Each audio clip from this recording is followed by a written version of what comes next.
Hello and welcome to the E14 Gamecast, Emotionally 14's gaming podcast. Thanks for that. I never do sound effects, but I'm glad you're there. Yeah. So I'm your host, Rob Wade, and I'm joined by Blake Harmer. Who's about to get sued by Squaresoft. Or Square Enix, sorry. Yeah. I notice how you just insulated yourself behind me for that. It's like, you've always wanted to be sued by Square, but I'll let some other poor bastard take the fall. Well, if I'm going down, I'm taking you with me. All right, fair enough. So yeah, you good? Yes. Awesome. Done lots of gaming recently, so it's been good. Good. Well, yeah, I've not seen you in terms of talking about games for quite a while, actually. Yeah, no. You missed the last recording. I've been bad in the sense that I've wanted to play lots of games, and I have been playing lots of games, because as I said, I was just talking to you earlier, I finished quite a few recently, although I need to update things. You know, when you sort of look at your game collection, you're finding it hard to pick what you're actually in the mood to play. Yes. I'm having one of those sort of... Constantly. Yeah, I'm having that, and when I sit there, I'll start playing something, and I go, this wasn't the game I wanted to play. Yeah, the other problem I have is there's a number of games where I go, I should start that. Yeah. But I wanted to record that game and publish it on YouTube, and I don't want to play it. Yeah, that's the other thing. I have a couple of games I want to record for E14, but so I was I did have it on PC, but because I'm having trouble recording off the PC for some weird reason, I rebought XCOM 2 cheap on PS4 with the idea that I wanted to do bring back the original Mrs. Bitch, who was the original Mrs. Bitch. But those sort of things. Yeah, and I mean, there's some games I've started playing that I picked up at Christmas, like Darkest Dungeon and that sort of thing, and I thought they could make good programs as well. I know there's also like Invisible Ink as well. That sort of thing, sure. That I reckon I could have a good laugh with, if you know what I mean. And also they're not too frenetic, so I feel like I can talk about what I'm doing. It's not like, because I found when I've tried recording, they never really got released, I know, but when I've tried playing more frenetic games like Battlefront or... It's hard to keep track. Yeah, I'm like, I can't move my lips and play this game at the same time. Yeah, we've got I know that obviously there are better seasoned YouTubers that can do it a lot easier than I can, but I just find it hard to talk about stuff and do those sort of things at the same time. Yeah, I know somebody who does that. He's a guy called, I think you met him, his name's John. He's a friend of Spike and Crouch's. I think I we went to Spike Stag with him.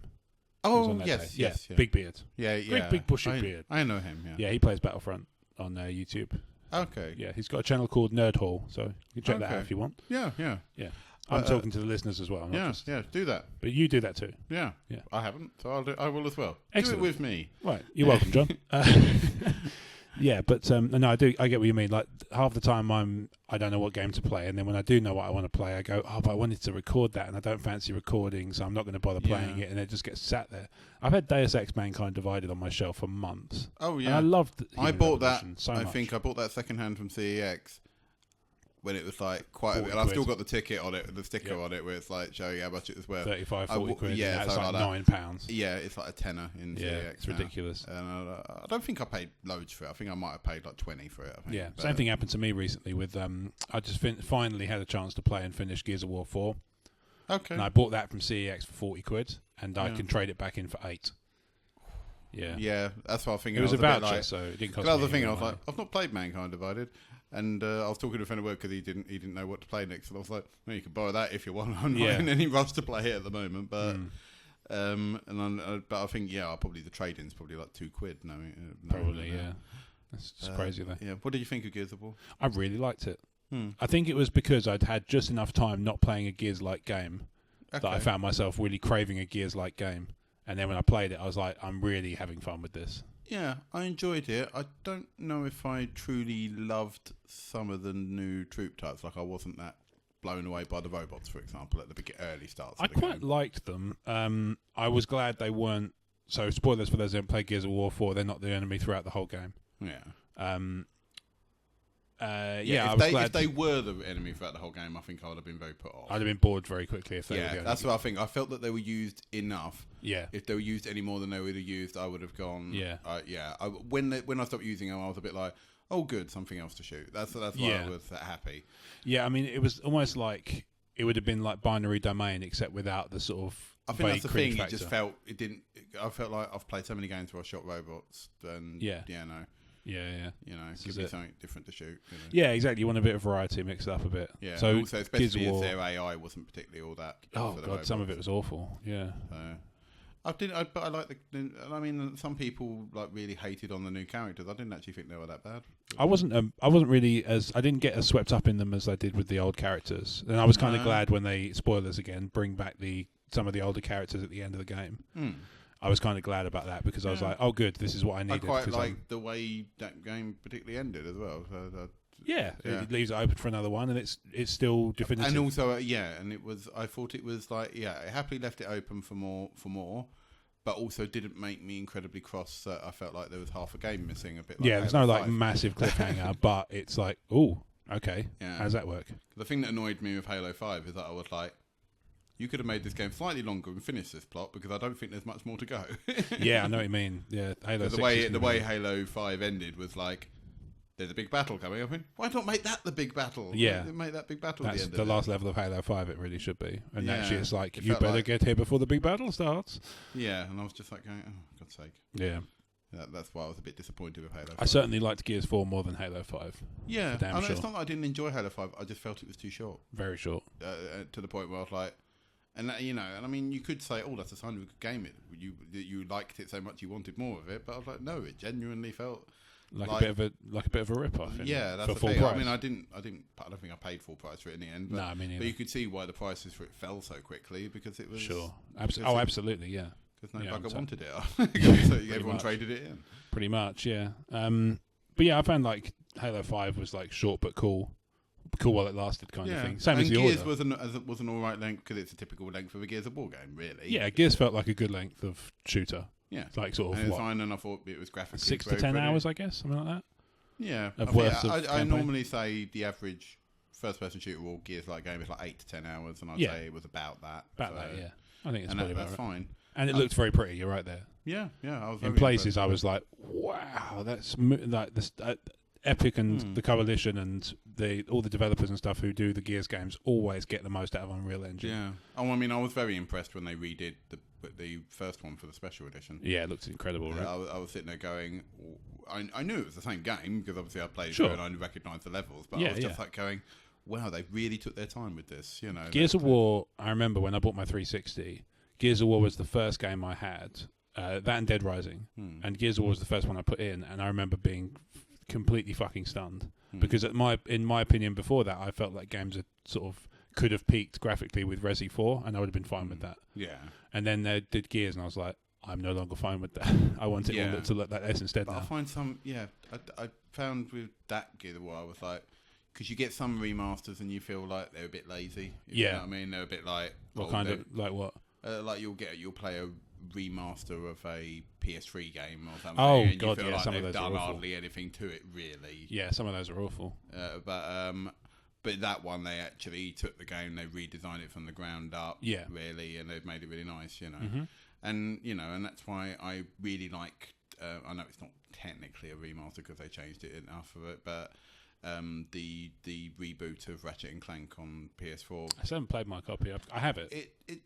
It's great. I mean, it's not the longest game in the world, but I mean, it's like it's a reimagining of the first game. Is the best way to describe it because there are certain elements of the. I don't know if you ever played through the first one. A little bit. Yeah, if you never played through the first one, you probably won't notice it that a lot or not completed it. But I mean, there were certain parts of certain levels. I mean, like you'll go to a planet and you'll recognise some bits and you'll feel like you're replaying a level of it. Okay. But they'll move certain bits around to there was a bit in the first Ratchet and Clank which is this horrible swimming section. Right. You might have heard about it, but it's. Where you had to really race the water, otherwise you would drown. And there's very little margin for error in it as well, so it's very hard. Like one of those but they didn't introduce it in the level that you originally was. They introduced it into a level later on in the game, in the first one, and it was essentially the same bit. And I like that they put it back in. A bit like when they did the Resi remake and changed the window the dog jumped through. Oh,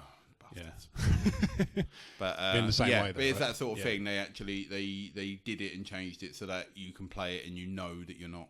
And also it used more like the combat was more in common with the newer Ratchet and Clank games as well. So it obviously was heavily bringing the best of both worlds. Yeah, and obviously there were newer weapons and all that sort of thing. That's the thing. Like I was playing Bounty Hunter the other day. Remember the old PS2 game? Yep, I must admit I've not played it, but I know of it. Yeah. I started playing it the other day because I was doing a recording for Talk Star Wars. So I said to them I'd do a gaming video, asked them what they wanted, and more people voted for Bounty Hunter than anything else. So I thought, okay, I'll start with that. And God, the camera is rough.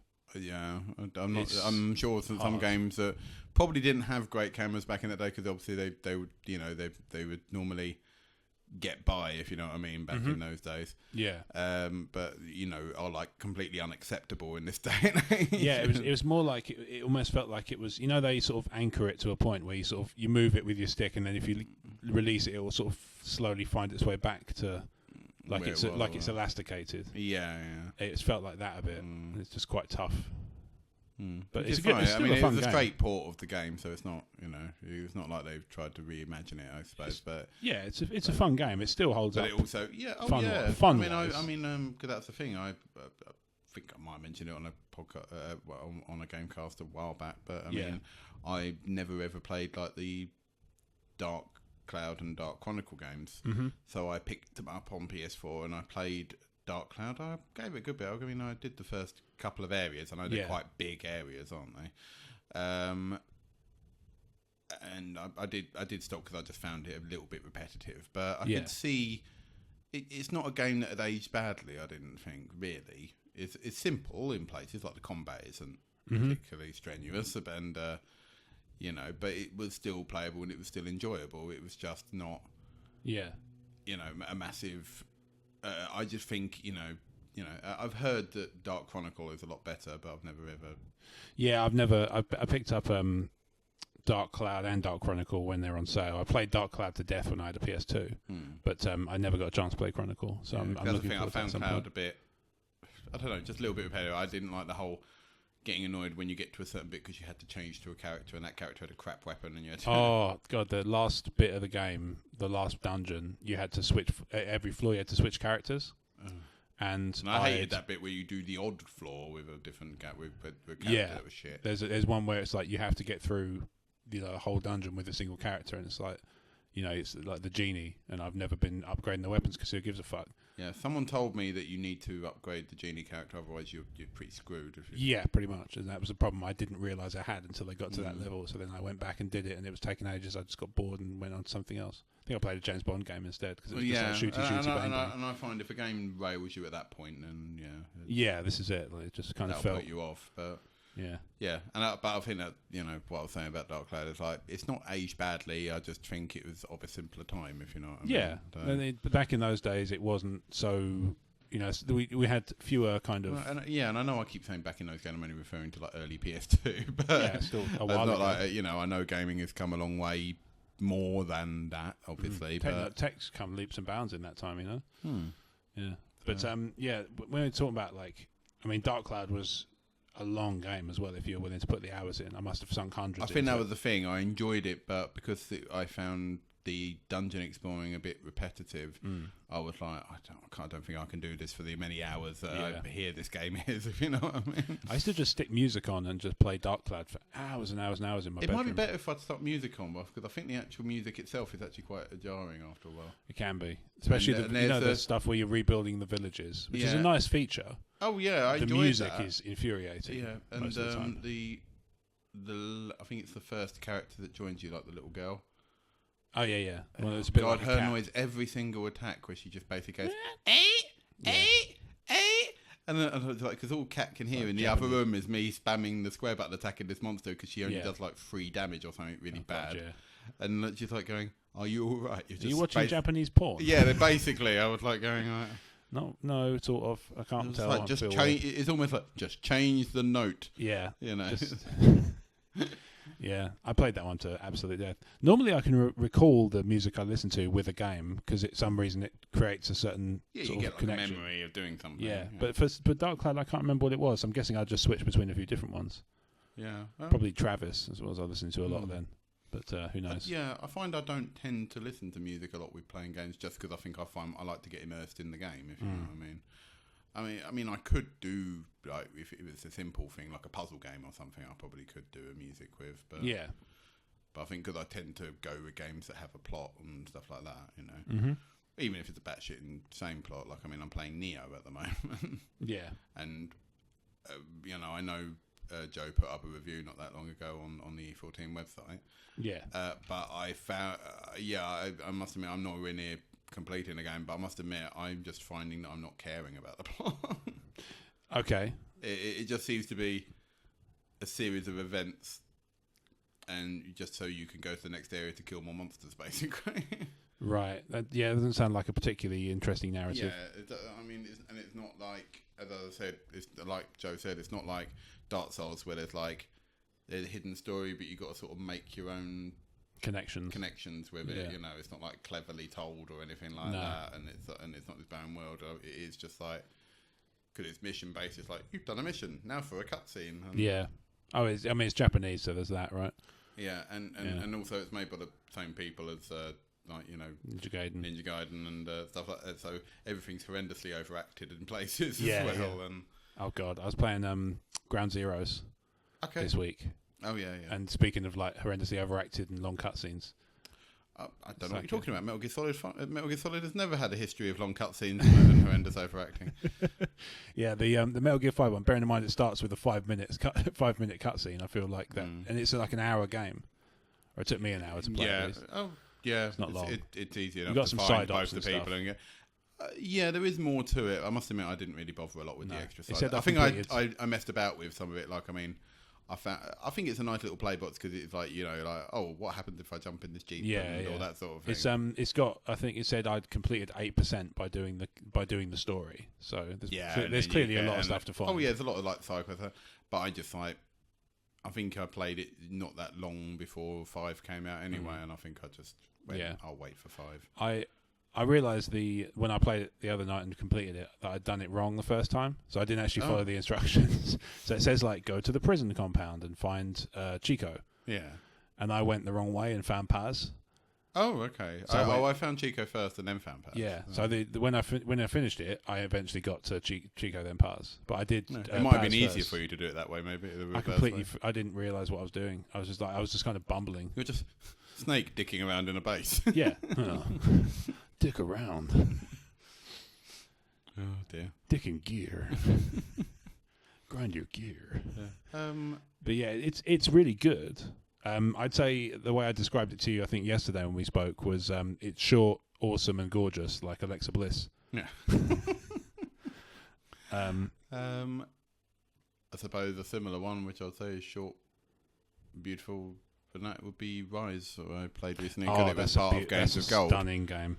And visually it's beautiful. I sort of just played it as a bit of a palate cleanser because I'd done a lot of giant role-playing games, which stuff like that's stuff like that's nice for that. And I just felt like that's all I'd played had been long games because I'd done Horizon Zero Dawn, which was a brilliant game. I loved it, and actually realising it's up there for one of my games of the year, I think. Blimey. Okay, yeah.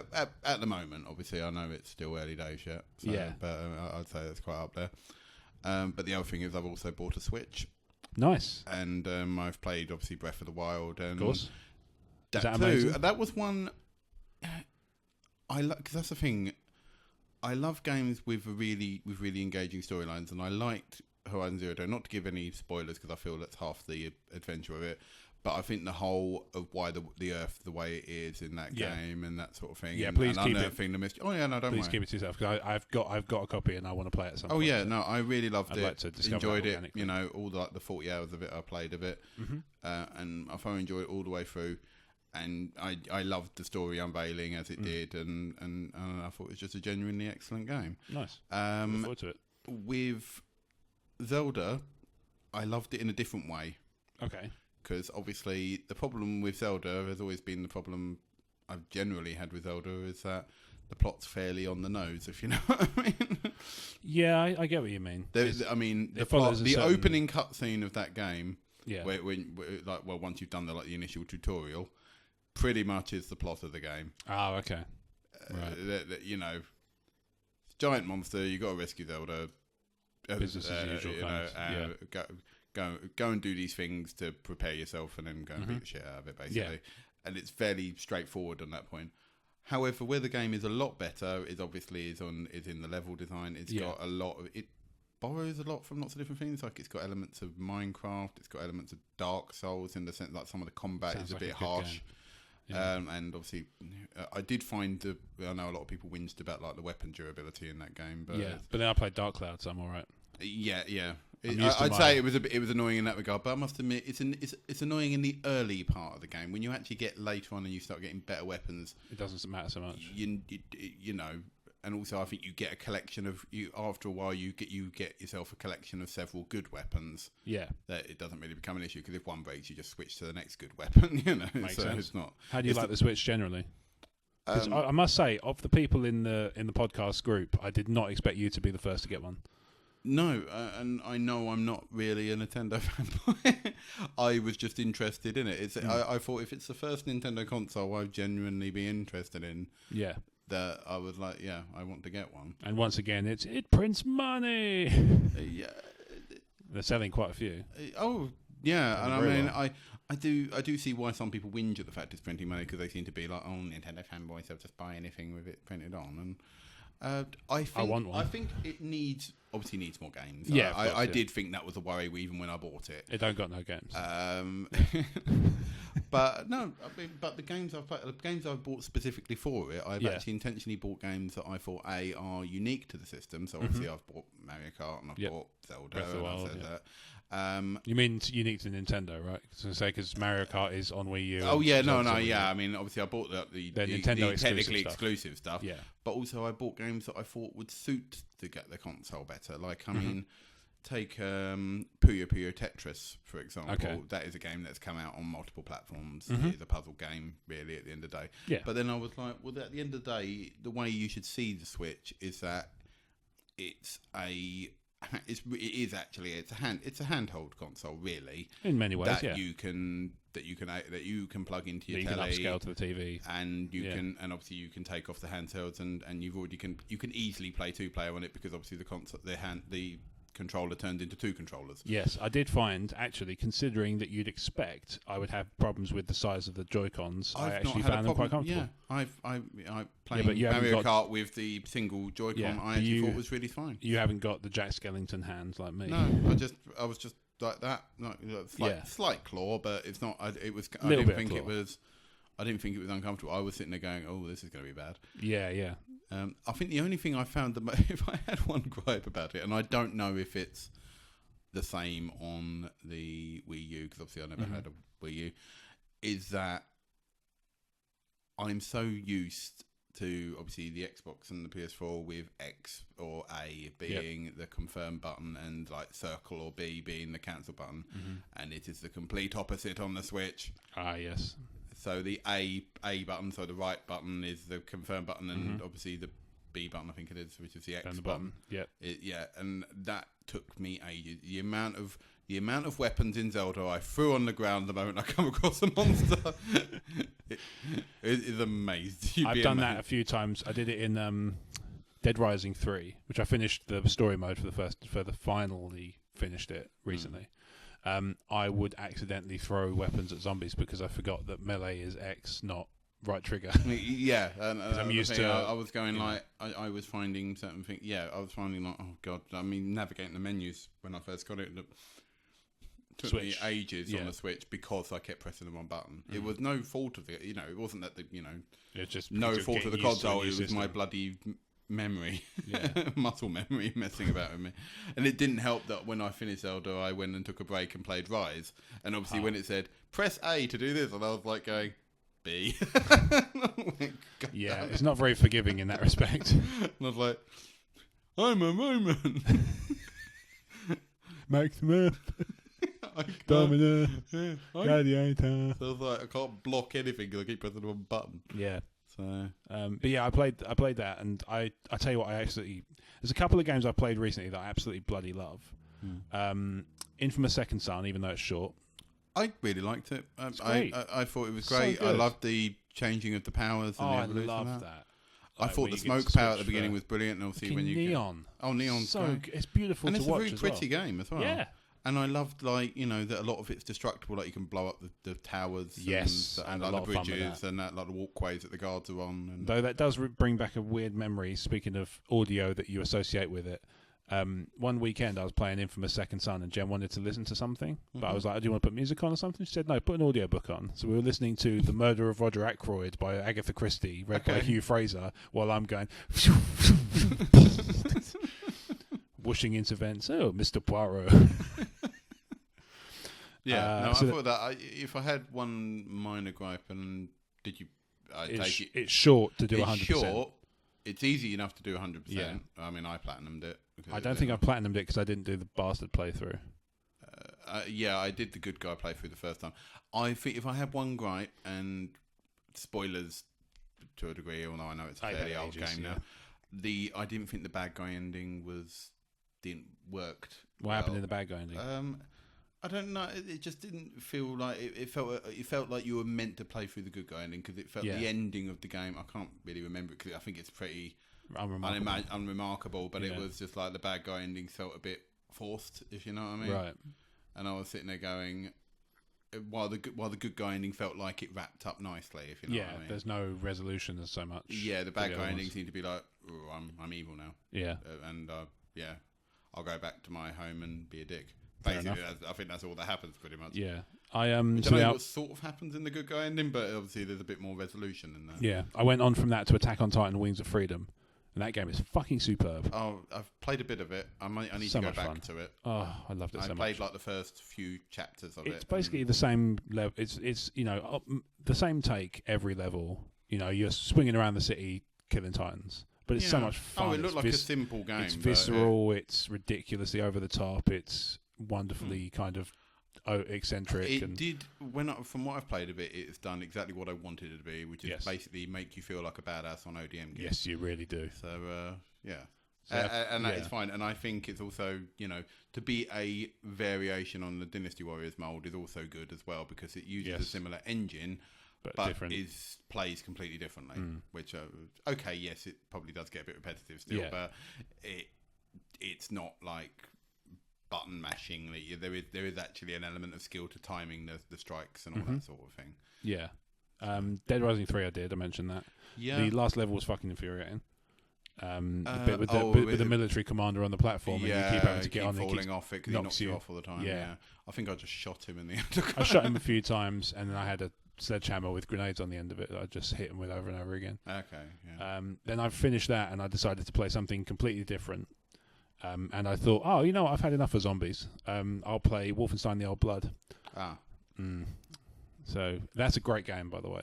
Oh, yeah. I really enjoyed it. And I loved that it was a nod back to the old Wolfenstein in that regard. Especially when you get the dream sequences and you get to play through the nightmare mode. Play like the original Wolfenstein style.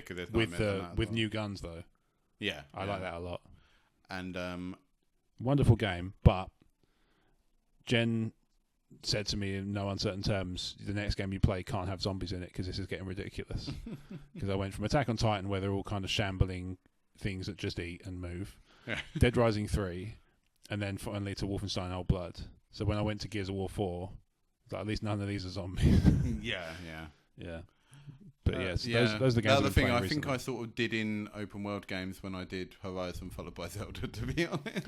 I can understand how you might want to break. I probably should have had a bit more of a palate cleanse from that. Yeah. I don't know what I'm going to do next, to be honest. I think that's the thing. I kept drawing too many comparisons, and that's why I'm one of these people that's a bit weird. Where I'm actually going like, I like both of them, but in very different ways. Yeah, because I love Horizon. I mean, they're both stellar gameplay wise.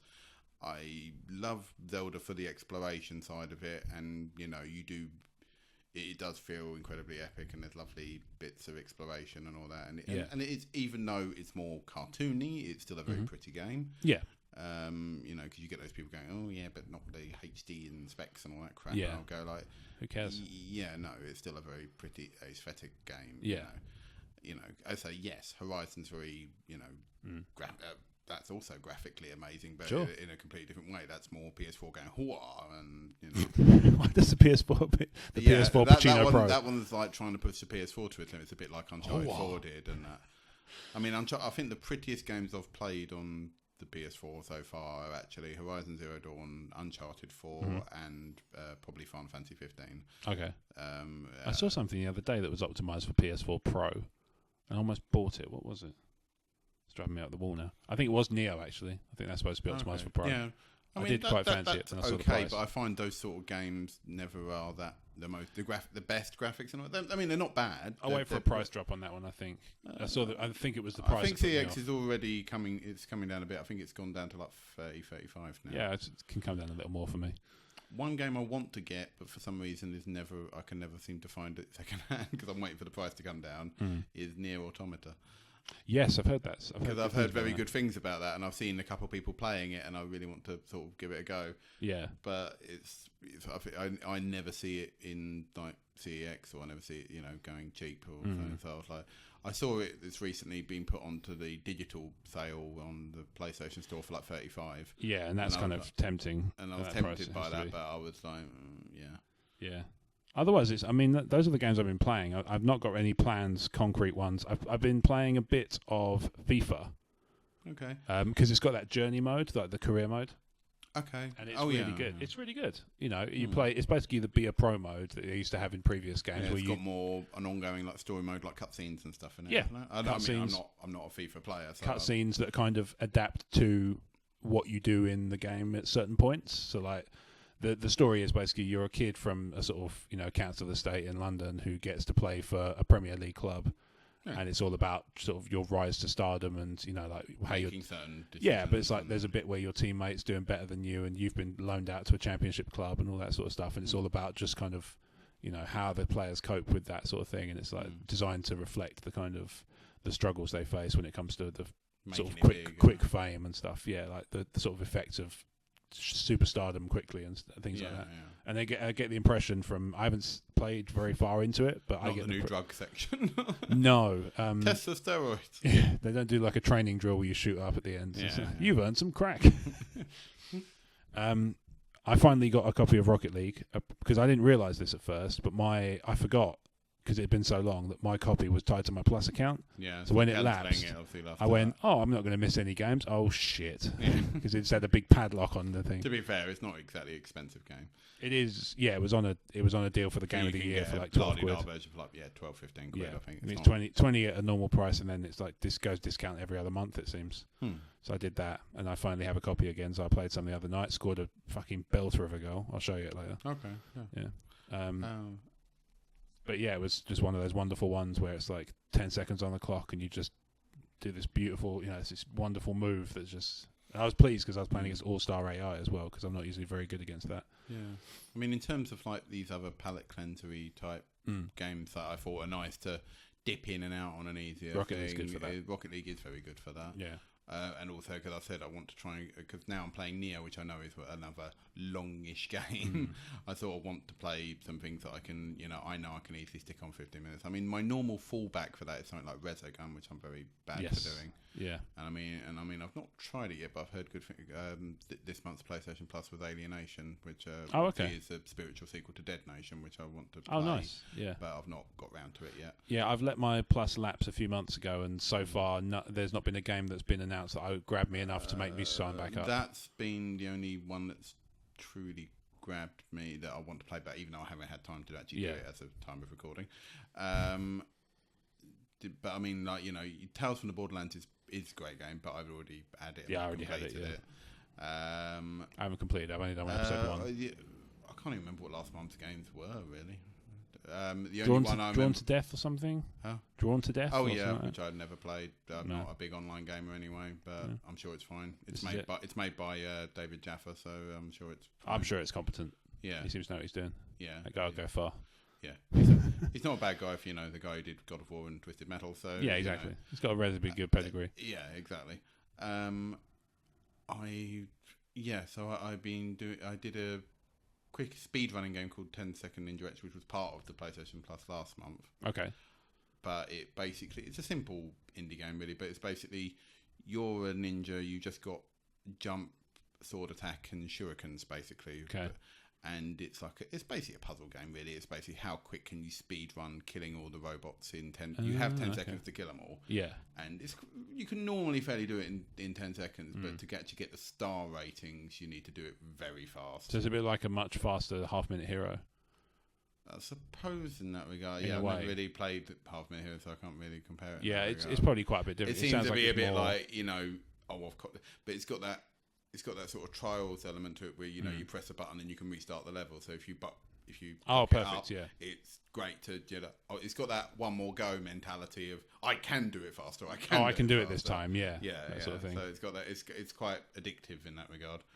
I've completed the main story easily enough. There are more levels, so I do intend to go back. I've marked it as a completed game because of that. But I mean, I will go back to it to finish the extra levels. Yeah, fair enough. Because it's extra like time trials and stuff like that. So yeah. As I said, the main point isn't the plot of it really. Even though it's fun with it. Yeah. The other one has been Forza Horizon 3, which I picked up in a deal with Tesco's recently, relatively cheap. Yeah, the Forza games they're well made, and I like them. But the thing I find is I always end up just buying the normal motorsport one because I like the circuit racing rather than the off-road stuff. I think because I'm not generally a fan of racing. Yeah.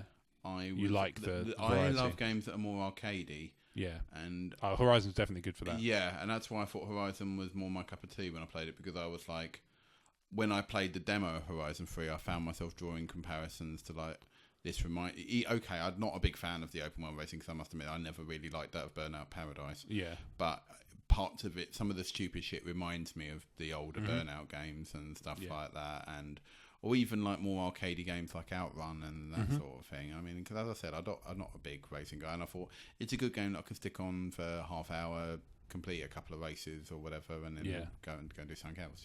Fair enough. Yeah. And it's good for that sort of thing. It's a good dip in and out game. Yeah, that's what I like. I mean, I don't care because obviously, apart from new opening new places and unlocking new cars, if there is a plot, I've yet to actually find it.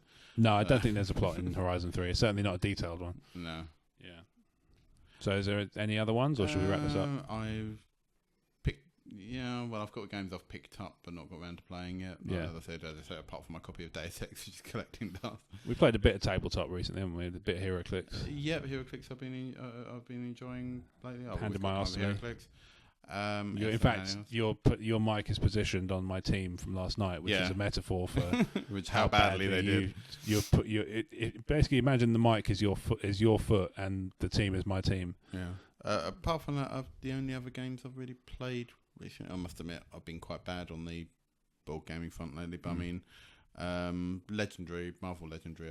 I've heard that's good. And I did play a spin-off of it, which was Big Trouble in Little China, which was cool. That sounds cool. Which it played very similar to Marvel Legendary in that regard, but it was nice just because the cards acted slightly differently. So even though you were still doing the same thing, it still felt slightly different. I do have my eye on a deck building game, which is the Attack on Titan licensed one. Oh yes, I did go to that gaming market with you, hoping to find a copy, but I ended up buying all the Heroclix instead. Yeah. As is your bane. I opened them. I'll show you what I got after we record, because I got some cool stuff out of it. Oh, okay. Yeah, I know you didn't really open one of them, did you? I kept them all for Toy Box videos. So they're all recorded now, so I can show you. Yeah, cool. What was in there? So because some of it might turn up at the next game we play. So I look forward to it. Yeah. But there's not been many actual board games I've played recently. No, I'm the same. Problem. We played. It's card games, model games. I mean, I did when I went to Salou. I haven't played it yet, but I did buy. I bought it for Kat because I thought it's something she would like. But the Warlord have brought out a Doctor Who war game. Oh, okay. Nice. It's like the starter set comes with Daleks and Cybermen. You can fight. You can fight them. But I also bought an expansion where you can actually have the Doctor and his company. You could choose between either buying David Tennant and his sidekicks, or you could buy Peter Capaldi and their sidekick. I assume they're going to bring out the other ones. I assume so, yeah. But they're the two that were out at the time of release. Okay. I bought the Peter Capaldi set for Kat. So, nice. And it looks like an alright game from what I've read up on it. Yeah, we played Eldritch Horror round at Brad's at the weekend. Oh, and that's a good game. Obviously, people interested in Eldritch Horror can go back and listen to episode 8 of the E14 Gamecast where we played. Eldritch Horror is a fantastic game, and I highly recommend it to anyone. Really. Yeah, I gave Jen I don't think I've ever come close to beating it, but I've always enjoyed it. I gave Jen a go of Elder Sign the other day. And she really seemed to enjoy that, so we may end up playing more. I think it's a little bit. I find it's easier than some of the other. It very much is, yeah. Because I think I felt like I've beaten that more than I've beaten, say, Arkham Horror or Eldritch Horror. But then it's also luck of the draw, isn't it? 'Cause it's dice rolls. Obviously, you know what live I'm not saying I haven't lost to. Sign, but I find that I have more chance of success against it. If you know. No, that's fair enough. Yeah. But otherwise, you got anything you're playing soon that you're looking forward to, or? As I said, my video game pile seems to be ever longer at the moment. I mean, as I say, I've got Halo Wars 2 sitting on my to be played pile. Nice. As I said, Deus Ex still. Obviously, the ones I want to record, like XCOM. Obviously, I want to go back and properly play and that sort of thing. Yeah, it's just finding the time, really. I think a lot of it, and I obviously don't talk about my Steam collection. I'm annoyed at myself because this laptop, obviously the one we're recording on now, is a really nice gaming laptop. Yeah, I bought it. It's a lovely laptop. I bought it. It turned up, and I thought, you know what, this deserves a half a dozen new nice games. So I bought Elite Dangerous. I bought RimWorld. I bought all sorts of stuff. Yeah, haven't even been fucking touched. So annoyed at myself. You know what's been played the most on it recently? Sims Bloody 4, because Jen's laptop is shit. Yeah. What I love is that people look at my Steam account. RimWorld, I think, has over like 140 hours logged on it. None of it's you. No, it's all Cat. Yep. Yeah. Yep. Pretty much, like I say, pretty much my history of Sims 4. I bought it. I've yet to play it. Yeah, I've not. I did buy Sims 4 for Cat. I played a shitload of Sims 3 though, so I'm sure it balances out in and 2 and 1. I'd like to say I definitely played shitloads of 1. I did play a healthy amount of 2 as well. Yeah, I did play a fair whack of 3, but I would say 1 was the most I played. I played the most. Yeah, I ended up because I was reviewing when we did reviews back on sort of earlier times in E14. We you did Sims 3. I was doing Sims 3 review of any kind of stuff packs and things like that. Yeah, but it was those were I mean, but I must admit, when I say I played Sims a lot. I can't compare to how much. Oh, of course, no, she loves it. Her 3 game. Well, her 4 games. I was going to say it's got to be up in her favourite games of all time. Yeah, it's got to be Minecraft, Sims 3 and 4. Yeah. Or any of the Sims really. RimWorld seems to be a big contender at the moment, and it was stuff like Prison Architect before then. Oh, that's a bit of fun. She found that one more difficult than I think she found with stuff like RimWorld, and I think she's been more hooked to RimWorld than she has been to Prison Architect. Has got the sci-fi work in its favour. Yeah, and obviously she loves Firefly, which is essentially that also helps a lot. It's essentially Firefly, the management game. If you look at my Steam history, my most played game is Football Manager 2009. But that is only because I didn't have Steam when 06 came out, because I'm pretty sure I tripled that on the 06. Okay. I had 15. My save game was 15 seasons. I think my most, unless RimWorld beats it, obviously. Yeah.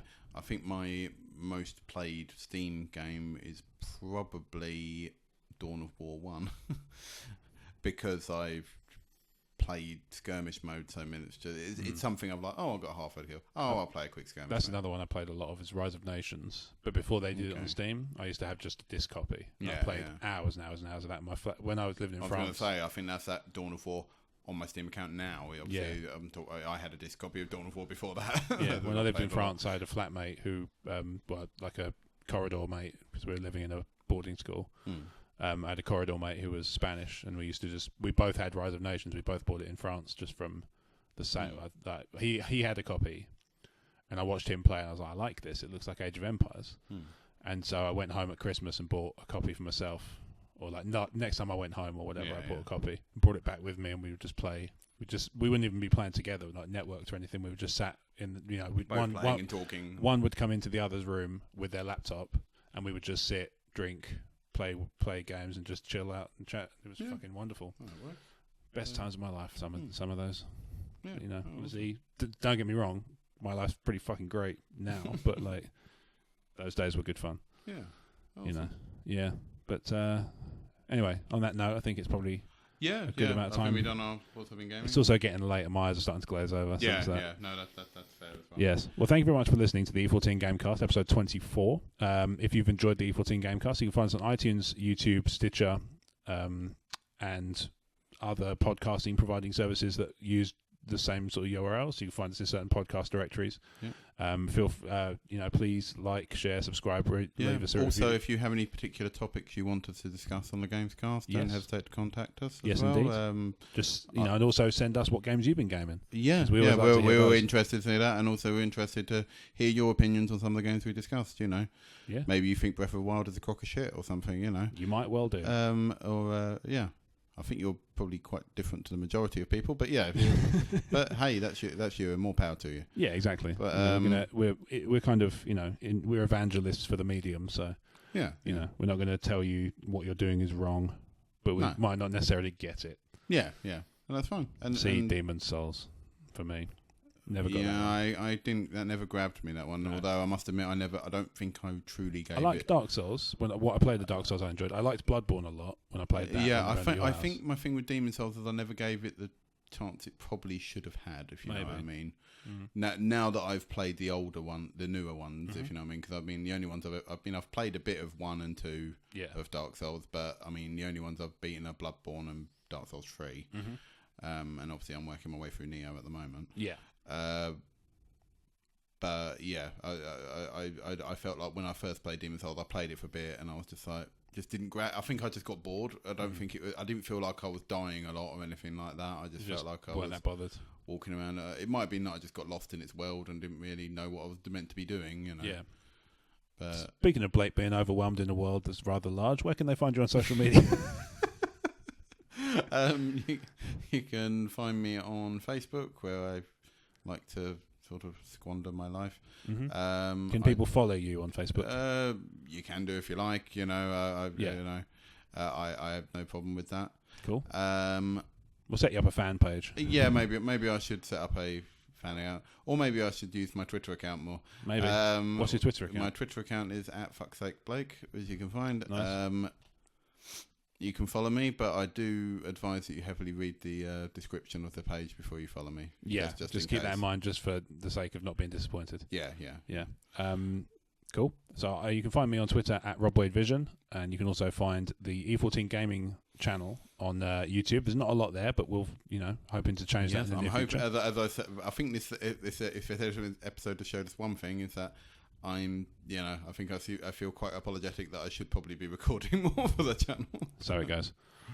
You're not alone. Don't worry. And in fact, that includes me as well. Yeah. Everybody could always do more. I would like more to do more. I think I need better tech, admittedly, as well. We'll figure it out. To record that, the technical. We'll get around the technical limitations and go from there. Yeah. Cool. Okay, awesome. Well, that's not exciting for the rest of these people. So we'll leave them to it, shall we? Yeah. All right. Well, thank you very much. much. Yeah. Thank you for listening, and bye for now. Wah, wah.